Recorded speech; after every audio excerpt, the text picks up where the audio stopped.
Hi friends, construction line में QA से related concrete से पूछे जाने वाले इंटरव्यू के क्वेश्चन में आपका फिर से स्वागत है। अभी मैं नेक्स्ट आगे बढ़ते हुए छठे क्वेश्चन की तरफ बढ़ता हूँ। छठा क्वेश्चन है मेरा, which IS code are followed for the mixed design in India. इसका आंसर होगा IS 10-1062, जो कि कंक्रीट मिक्स प्रोपोर्शनिंग के लिए होता है। IS 456 एक कोड ऑफ प्रैक्टिस होता है for plain and enforcement concrete के लिए। तीसरा होता है IS 383, ये जो होता है स्पेसिफिकेशन ऑफ एग्रीगेट के लिए है, जो ग्रेडेशन वगैरह जो भी है उसमें दिए हुए हैं। और चौथा है आपका IS 516, जो कंक्रीट के टेस्टिंग्स के लिए दिया हुआ कोड है। हमारा अगला क्वेश्चन है, how can you improve workability without adding more water. ये बहुत ही इम्पोर्टेंट क्वेश्चन है। इसका आंसर होगा use chemical admixture like plasticiser और सुपर प्लास्टिसीजर। दूसरा, इम्प्रूव एग्रीगेट ग्रेडेशन।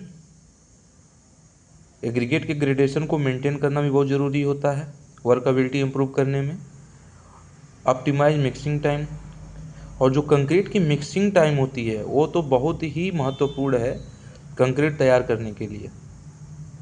चौथा है अप्लाई प्रॉपर क्यूरिंग मेथड। अब हम आगे बढ़ेंगे नेक्स्ट क्वेश्चन पे। नेक्स्ट क्वेश्चन है, what is the difference between nominal mix and design mix. ये बेसिकली पूछा नहीं जाता है, लेकिन कभी कभार मुड़ की बात है, लोग पूछ ही लेते हैं। तो नॉमिनल मिक्स क्या होता है? यह प्री डिफाइंड रेशियो होता है, जैसे 1, 2, 4, 1 संबंधी 2 संबंधी 4। ये जो होता है, जैसे हम गांव में जो घर वगैरह बनाते हैं, नॉर्मली छत वगैरह डालते हैं, उसमें यह यूज करते हैं। यह प्री डिफाइंड रेशियो होता है, यह नॉन क्रिटिकल वर्क के लिए होता है। दूसरा होता है डिजाइन मिक्स। डिजाइन मिक्स क्या है कि बड़े बड़े प्रोजेक्ट्स में यूज होते हैं। इसका यह क्या होता है? Design mix based on calculation and lab test to meet specific strength and performance requirement use for major and important project. यह टोटल कैलकुलेशन और लैब टेस्ट पे निर्भर करता है, और ये बड़े प्रोजेक्टों में यूज होता है डिजाइन मिक्स। आगे हम बढ़ते हैं। आगे हमारा नेक्स्ट क्वेश्चन है, how do aggregate affect the concrete mix. जो कंक्रीट है, एग्रीगेट कंक्रीट को कैसे इफेक्ट करता है?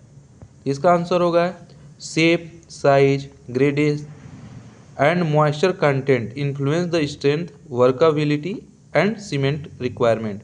जो एग्रीगेट की शेप साइज होती है, उसका ग्रेडेशन होता है, मॉइस्चर कंटेंट होता है, वो डायरेक्टली वर्कबिलिटी, स्ट्रेंथ और जो हमें सीमेंट लगना चाहिए उस सबको डायरेक्टली इन्फ्लुएंस करता है।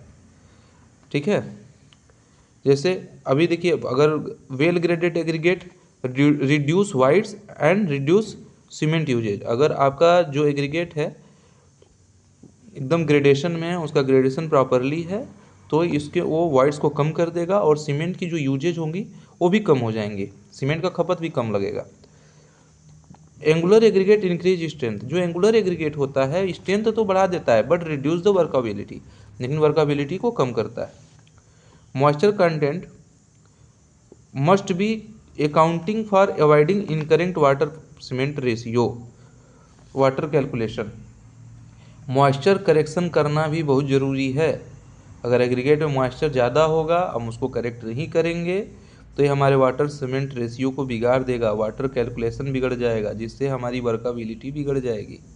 ठीक है, अभी नेक्स्ट क्वेश्चन है हमारा, how is the concrete strength tested. हमारा कंक्रीट का स्ट्रेंथ है, किस प्रकार से टेस्ट किया जाता है, कैसे टेस्ट किया जाता है? बेसिकली हम कंप्रेसिव स्ट्रेंथ चेक करते हैं, जो क्यूब और कोर काट के देखते हैं, जो सिलेंड्रिकल शेप में होता है। स्प्लिट टेंसाइल टेस्ट होता है। फ्लेक्सुरल स्ट्रेंथ टेस्ट होता है, जो बीम कास्ट करते हैं उसकी फ्लेक्सुरल स्ट्रेंथ निकालते हैं। नॉन डिस्ट्रक्टिव टेस्ट होता है, जिसे NDT बोलते हैं, या रिमाउंट हैमर होता है। अल्ट्रासोनिक पल्स वेलोसिटी होता है, जिसे UPV बोलते हैं। ये 4 प्रकार के टेस्ट हम कंक्रीट में स्ट्रेंथ के लिए करते हैं।